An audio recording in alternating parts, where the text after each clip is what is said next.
We're live, Fitness Business University podcast. This is Tom Langton. I'm here with Vince Gabriel. Vince, how are you? Tom, I'm great. How are you? Good, man. Today's topic is about setting up a plan for 2019. Cool. Right. So, with that in mind, New Year's is coming up. We're a couple days away from New Year's Eve. Do you have big plans for the holiday? No plans. We were traveling around. The whole point of this podcast is planning, but you don't have any plans for New Year's Eve. Well, I was going to talk about go ahead. No plans in terms of like not traveling anywhere. For Thanksgiving, we traveled to California. We were going to Disney and Legoland and the zoo and stuff, and it was wonderful, but somewhat exhausting. Yeah. So, but we are homebound for the holidays. Nice. And just going to hang with family and have a good time. What are you doing? Going to Vermont, to a ski house in Vermont. Yeah, I don't know if I'm going to get on the slopes. I think there's certain sports that being big is a distinct advantage, and there's certain sports where being big is a distinct disadvantage. And I think skiing is one of the distinct disadvantages. No boots, huh? The boots are a hard thing to find with my size. I have size 17 shoes, so boots are very difficult to find.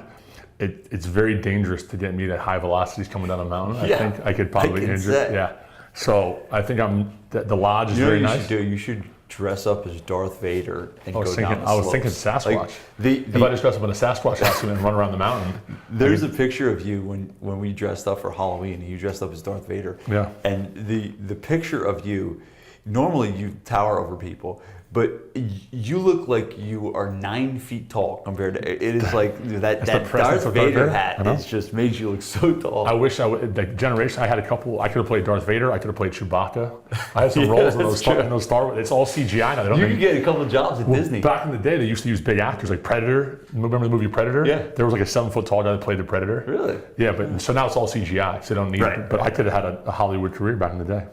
But so 2019 in mind. You wanted to talk about why is it so important to what do you mean by planning 2019? So there was a study done that I was exposed to by Dr. Rob Gilbert, who told me about the study, and it was at our 5-year, actually 5 years ago he spoke at our 5-year anniversary party, and Dr. Rob Gilbert, he is a sports psychologist. And he's a professor at Montclair State University, but he's well known. He was the key featured speaker at the Perform Better Tour one year.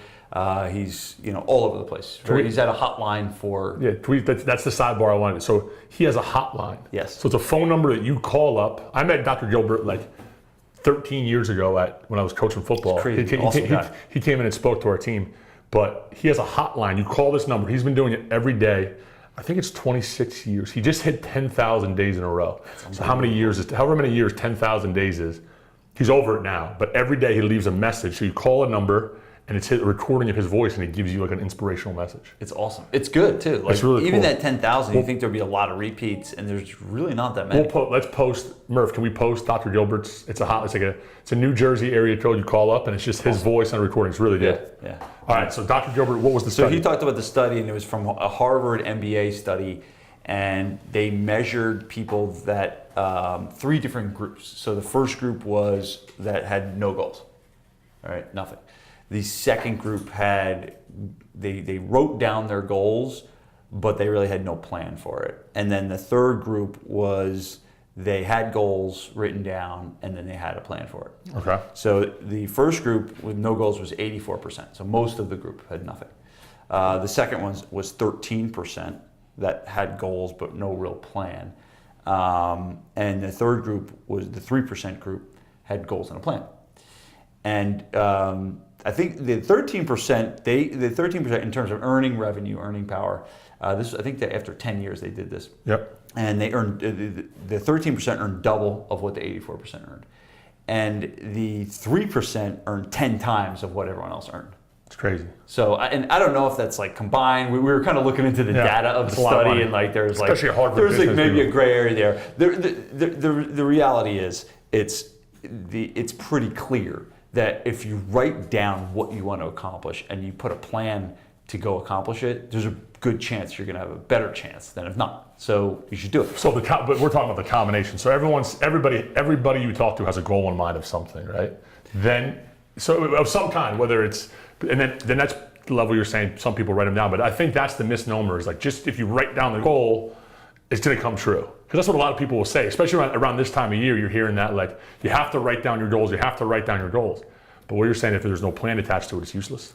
Yeah, and I think a lot of people, and one of the things I'm going to share today is the exercise I went through with my mastermind. But I think people can they write down goals, but then they stick them in a drawer and they never see them again. Okay. Right. So even if you write down a goal, there is probably not. You're probably just going to forget about it. Right. I think that people get really fired up in December and January about, I'm setting the New Year's resolutions. Well, this business is built around that. The fitness business is built around people walking in the gym and saying, I want to lose 100 pounds, I want to lose 50 pounds. Yeah. And we're supposed to give them the plan for it, but so we see this every day.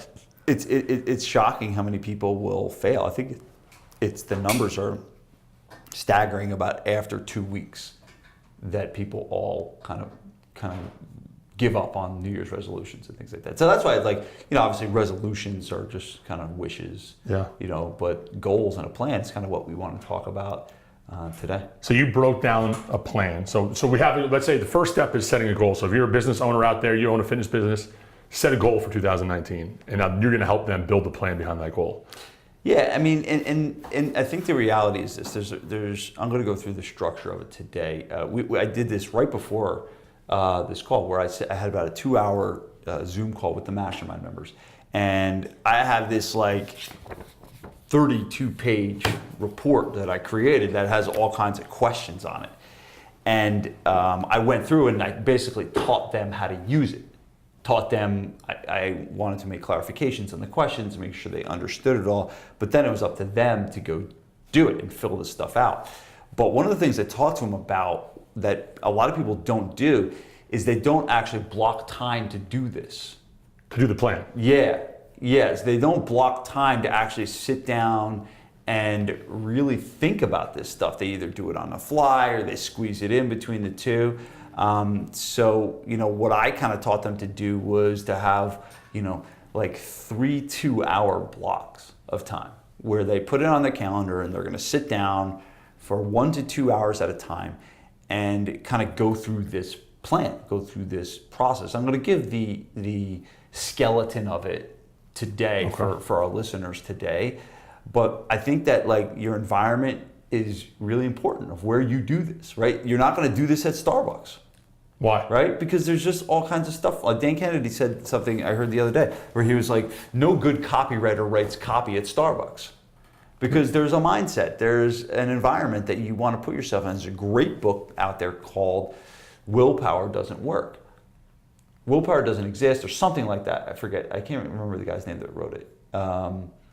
But it just talks all about your environment and when you do work that's kind of big picture thinking, where you actually do it matters.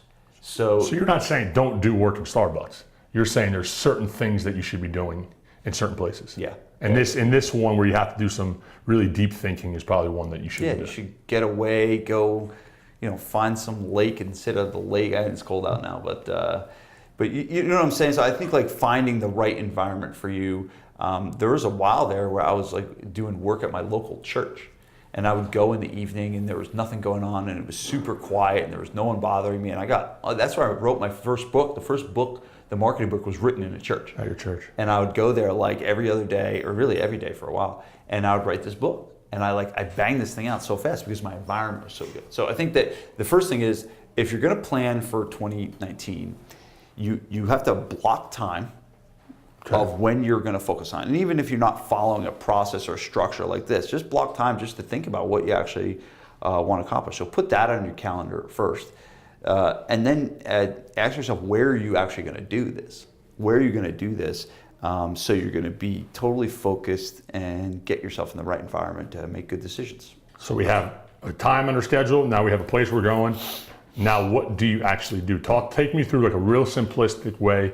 Someone who's never done anything like this before. How am I setting up? Because there's so much you're thinking, but the next year it's a long-term thing. Right. How do you set that up? So if you think about it, what do you do, Tom, after you play a game before you start making the plan for the next game? What's something that you do?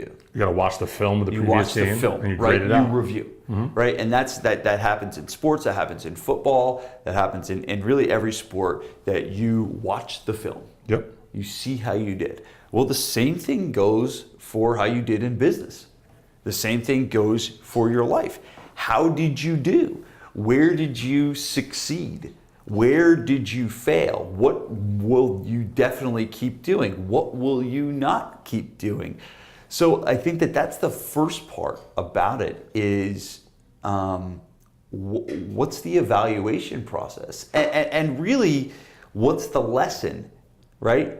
And what's the action step from the lesson? So you could look at something that went wrong. So let's say your Facebook cost per lead went through the roof, right? And your lead flow was way down because you relied solely on that one source. That was the challenge. Well, the lesson is you can't rely on one method of marketing. You need multiple ways to bring in leads. What's the action step? Well, the action step is you need multiple ways. So you sit down, and if you map out a plan for your marketing, maybe you need to add other ways. Maybe you need to invest into a referral system. You invest into getting your website better. You invest into, YouTube ads or something like that. So that's how you look at, all right, where did it go wrong? What's the lesson I learned? And then what's the action step moving forward? So I think there's a lot. And then the same thing goes for what went well. Okay. Right? What went well? So and that's another thing too. Like a lot of people, when something goes well, a lot of people have no idea why it went well. Right? They have no idea. They just kind of it went well. Great. Okay, good. Let's just keep doing it. But I think that there's so much to learn from evaluating your wins in addition to evaluating your failures. So that's kind of looking at it. And obviously, you want to look at the numbers, right? You want to look at, how much money did you make, last year, because that data is really important. You want to look at the data of how many clients did you lose, right? Do you have a problem with retention? How many clients did you gain? Do you have a problem with lead gen or sales conversions? So you want to kind of look at the data of what's going on in your business when you're doing this review. You also said business and personal. Yeah. So how the hell would you do that? What do you mean by personal? So, I mean, if you think about it, and obviously there's not as much data on the personal side, but look, so where I went, when I did this, I did, two things of reviewing my personal life. Okay, one was good, one was bad. So in my personal life, I was married 11 years this year, 11 years, and Vanessa and I had the best year of marriage we've ever had. The best year of marriage after 11 years. What's the data on that? So there's no data on that. I have no idea. But I like to see those numbers. Yeah, no, but she would definitely say the same thing. You kind of know, and you're on the same page. But there was a lot of different things that happened in our life that could contribute to that. So we want to kind of keep that rolling and keep that going. What didn't go well for me personally? Well, I did nothing, Tom, in terms of personal hobbies. Yeah. This year was a year where I really dug in and I worked hard. Pretty boring. You're a pretty boring guy. I'm a pretty boring guy. This year I was, at least. In general, I would say. I can show you some data. So I had this master plan with my buddy Hilliard. I went I bought a fishing pole early in the year, and we went to Dick's and we got the fishing pole. I went one time. The line got all tangled up, and I never went back. That was it? One fishing trip this year? That was it. Just one. That's bad data. That's really bad. And so I got to do something this year. I got to look at that. I got to change that. I can't. My life can't be just business and family. I should have something else in my life that makes me a more well-rounded individual that I want to have. But I'm looking at that as evaluating what's going on in my personal life and something I should probably work on. All right. So step one, watch the film. Watch the film. Yeah. What did you do in 2018? Now, do you use that going forward? So that's an important step because now you have to use that going forward. Do you need to do that before you do the rest of this stuff? Is it hard? I think so. Okay. Yeah, I think so. This is in order of of importance. Yeah. That's like when I outlined this to the mastermind members, the first step was, what's your evaluation process of how did you do this year? Are you happy with the year that you had, or are you not happy and you really want to make some big changes? Now, is this something that is common to see that people will skip over this step and just say, listen, let's just start fresh?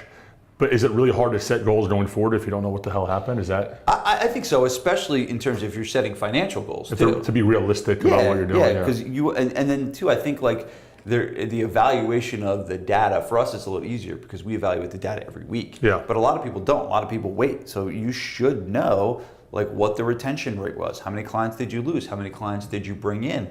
And there's a period of time where you're looking at this stuff and that will help mold your decisions on what you want in the upcoming year. So the history of it is important. Good. So the number 2 is setting. You said setting goals, setting business goals. Now, like you said, it's hard to do that without the previous. Now, if you don't have that data, maybe your goal might have to be to start accumulating that data. That's an important thing that you always talk about is knowing your numbers. So talk about why business goals are so important. Yeah, and that's why I talked about to the mastermind because this is like a 30-page document here. Yeah. And I could see some of their faces as I'm going through this, and I'm going through some of the numbers, and they're looking like, I don't know if I even have that number. I don't even know where I'd go to get that number.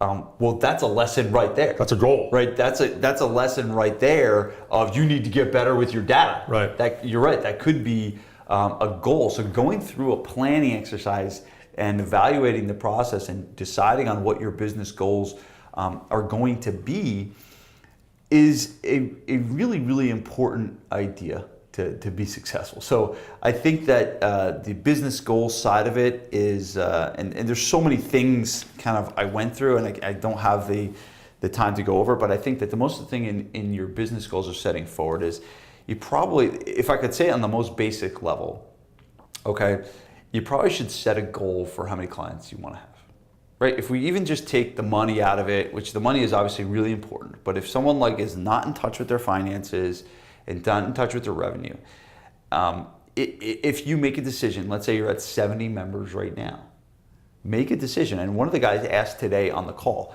he said, well, how do you know? How do you know how many people you have? How do you know what the goal should be? Oh. Right? How do you know? And so here's what I told him. I was like, do you know what a BHAG is? I know what it is. You do? Yeah. What is it? A big, hairy, audacious goal. Yeah, a big, hairy, audacious goal. Yeah. So just, at the end of the day, you got to pick something. You got to pick something and if you're going to pick something, make it great. I think it does need to be realistic. Obviously, you want to, everyone kind of has heard of this SMART acronym, right? Specific, measurable, that kind of stuff. So yeah, your goal should be that. But the goal should be something that is a driver for you. The goal should be something that kind of almost like you set a goal and it should make your palms sweat a little bit. And I think sometimes people set either really, I had a guy on the phone recently and he says he wants to go from 30 members to 300 members. In a year. Yeah. Yeah. And I'm just like, okay, that's a good goal. Yeah, it's tough. Good luck with that. It's not impossible, right? And I hope he does it, but probably not that realistic, especially if, the average value of a client is on the higher end, right? Yeah. If he's selling $10 memberships, yeah, that's possible. So what is realistic? Is it doubling your membership? Or is it really not? Is it case by case basis? Yeah, I have found is that your growth rate in the very beginning is this is talking about like a one facility thing, right? Yep. In a one facility thing, you will grow exponentially after your first year. After your first year. Yeah. So let's say you got your first year or from year zero, right, when you first start to that first year, the growth rate is exponential. It's huge. Because you start at zero. Right, but even after the second year, but as you go and your business starts getting mature, our first year of business, we grew 50% from year 1 to year 2. We grew close to 50%. But 50% growth this year, we need a new gym to do that. Yeah, right, that's impossible. Right. Not impossible, but we'd have to do some major restructuring to do that. So, but as you go, if you're going to have bigger jumps in revenue, it will cause for you can't just add X more clients. it will call for a second location, it will call for a new business or stuff like that. But usually what you see, if you have one gym, the growth rates are really, really high in the beginning, and then they start to dwindle down. So it's like, and you always want to try and like at least be growing 5%. Okay. Like even as your business is getting very mature, you got to at least, you want to just get out of that stalemate of no growth at all. But so that's the thing, is you want to set goals for revenue. You should set goals for the member goal, but that's like the base one. And the big one is, how do you figure that out? How do you figure out what? No, I talked about before. What's the plan, right? Yeah. So the plan is, like, let's say you want to go from 70 members to 140 members. Yep. And 70 new people. Right. Not really. Why? I mean, 140 minus 70 is 70. Okay. So that's what you would think. But the only thing that's guaranteed is that you won't keep everybody. Right. Right. So, but that's an important process to know. To know that, okay, you're at 70 now, you want to get to 140. You probably should know exactly how many members you need to add to get to that 140. And I will tell you, it's not 70. Because people are going to leave. Because people are going to leave. So that's one thing we went over with our guys today, is factoring in, all right, on average, and that's another thing that people should know. What's the history of attrition for your business? What do you mean attrition? What's the history of how many clients you lose? And you should be tracking that every month? I believe so. Okay. Yeah, I believe so. So to get to 70 from 140, what you want to do is boil that down to, all right, on a weekly basis, how many leads do you need? How many trials do you need to sell? And how many members you need to sell on a weekly basis to go from 70 to 140? Factoring in that people are going to walk out the door. Factoring in that in. Gotcha. Right. So you know your goal's got to be higher than that 70. Right. A lot of guys are like, oh, yeah. And then some guys forgot to do that math. They're like, oh, I want to go from 100 to 200, so I need to add 100 members. And then I told them that, well, you need to factor in. And one of the guys in the group was like, he started smiling, shaking his head. You got to hit that lead gen a little bit more. Right. But I think that, like, so what that's doing is that's picking a goal and then not looking at it as such this big, huge goal, reverse engineering it into these tangible steps that really, at the end of the day, it all comes down to how many leads do you need a week to get that goal. Right. So again, there's a lot of kind of steps that it takes. We don't have the time to go through it, but you got to be setting business goals. So set business goals for your team, right? I mean, do you have a goal of, you have one trainer now? Do you have a goal of growing enough to have 3 trainers at the time? Do you have a goal of, in terms of how many hours you're working in your business, right? Let's say you're running the business and you're running the show. Do you have a goal of how many sessions per week? Maybe you're at 40 sessions a week, and maybe your goal by the end of the year is to be down to 30 or 25, setting those goals ahead of time, and then you can kind of progress from there. So once you have it, because you said earlier that having goals is really important, but even more important than having those goals is having the plan to back them up.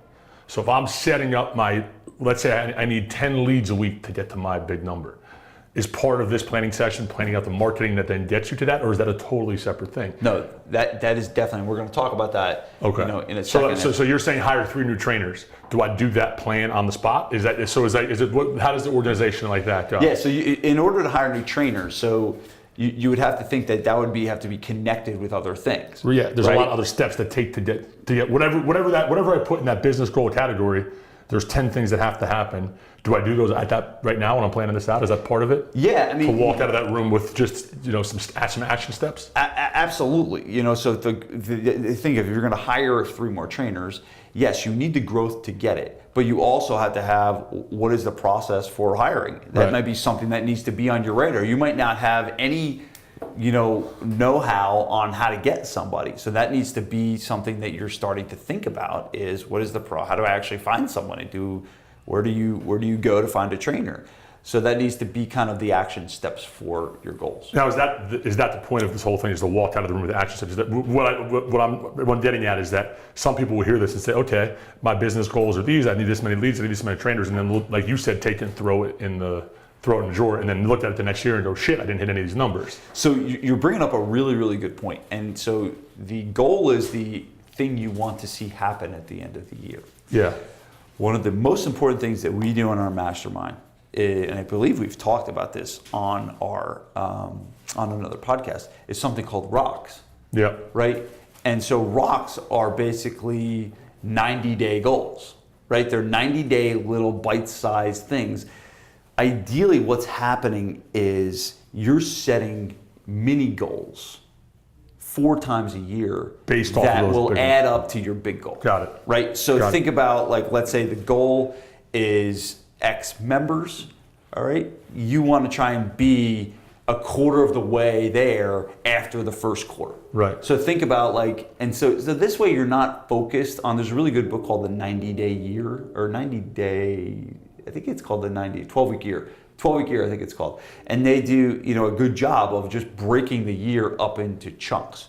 I still think you need to set an annual goal, but what you're going to decide to do on a 3-month period should be to end up at that end of the year goal. But the point of this whole planning is not just to say, okay, I want this many contracts, I want this, to walk out of there and then break it down and then break it down and keep breaking it down so you have action steps. That's what you're saying. Absolutely. Okay. So we have the recap. We did the recap. We set a bunch of business goals and we broke those business goals down. Third thing. Personal goals, right? Because I happen to believe that your personal life, I believe this strongly, personal life drives your business life. That most of the time, the guys that I coach, if their personal life is a mess, their business life is usually a mess too. Right. So it's important, and I think I've said this on different blogs and podcasts, but I look at my marriage as the most important business relationship that I have.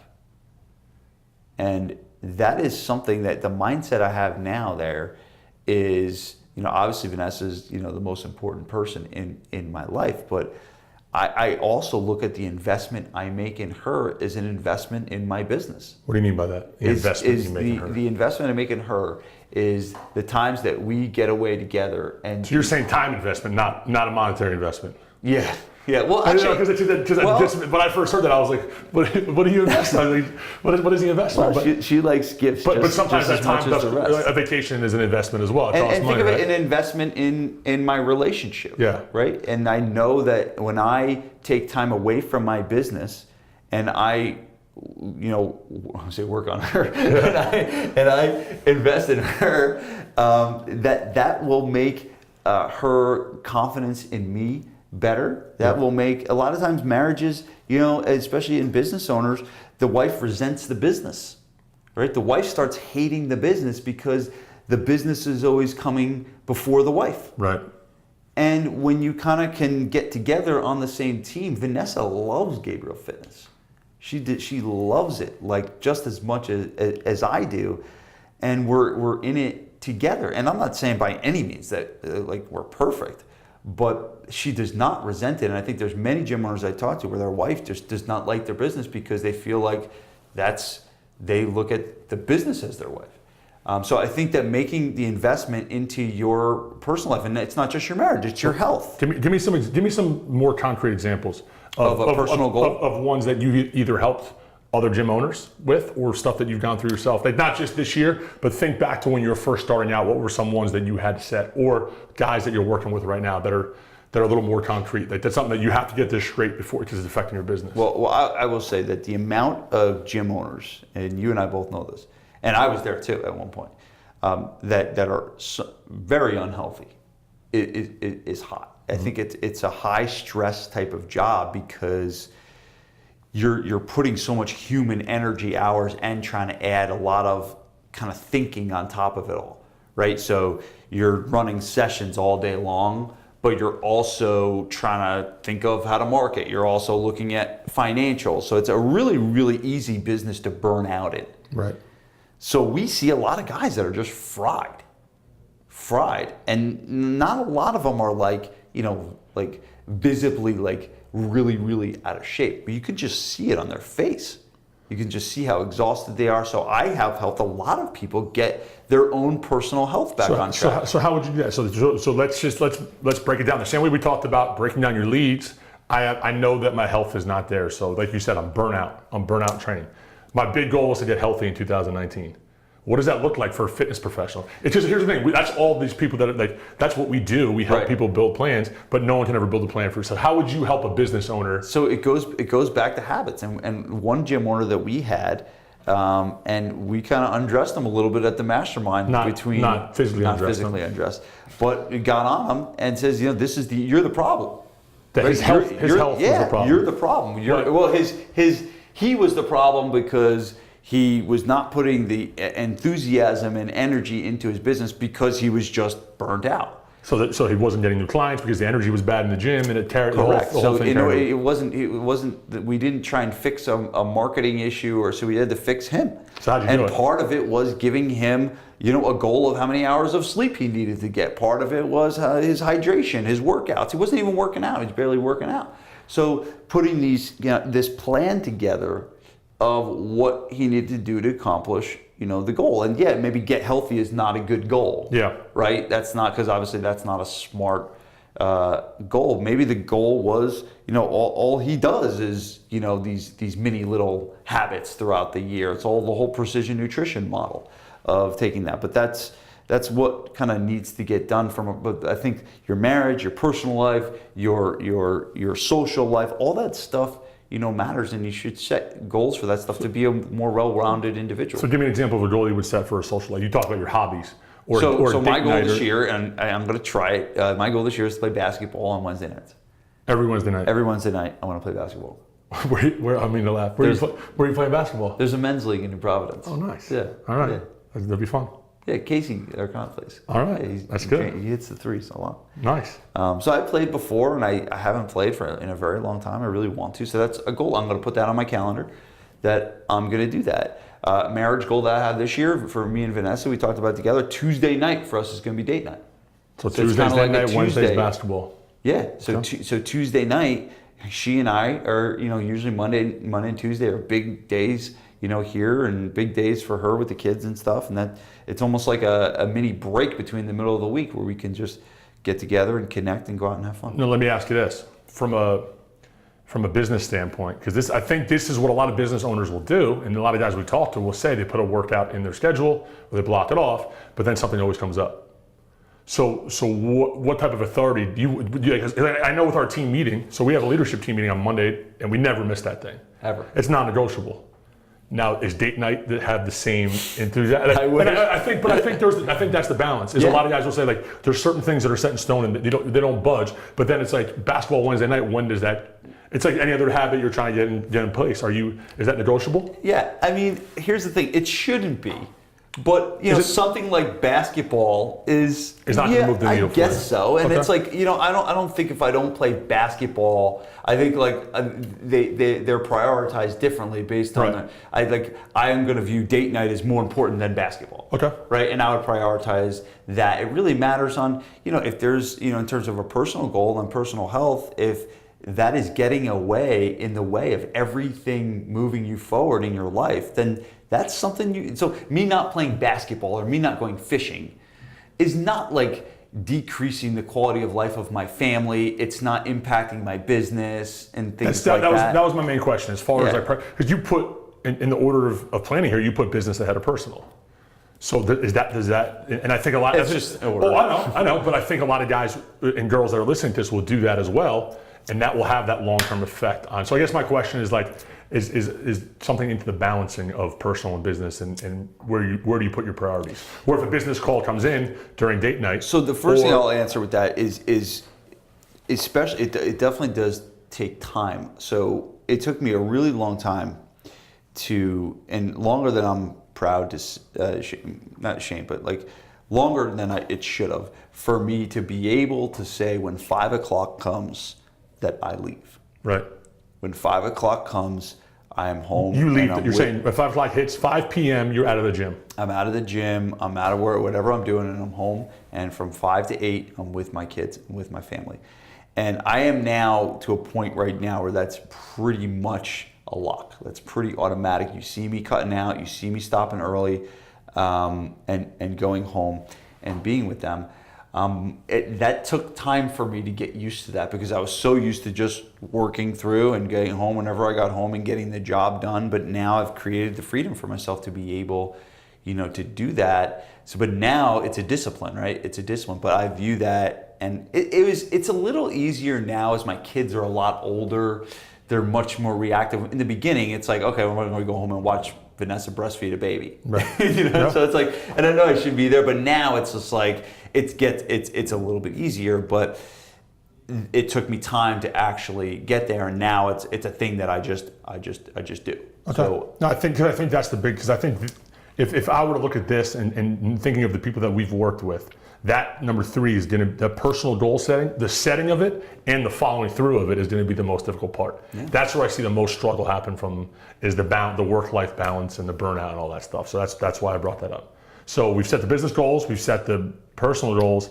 The last section, the fourth quarter, what are we doing? So the last part is the marketing. So the last part is the marketing of Q1, and this kind of ties together. So you could almost separate this from your actual planning of the year. So you don't have to do this in the same meeting, right? So this is, you don't have to. No, definitely not. You probably shouldn't. This should probably be like a separate thing. And this is something that you repeat 4 times a year. So the month before the quarter starts, you sit down and map out what are you going to do to generate leads. And because there's things that change, like, so we have, we've already done ours, right, for this year, but there is, there's the new year, right? So that's kind of would dictate what you would do to take advantage of something like that. Last quarter we had Black Friday, so that's something we had. So you're looking at the upcoming time period and saying, all right, what are we going to actually do to succeed in terms of marketing?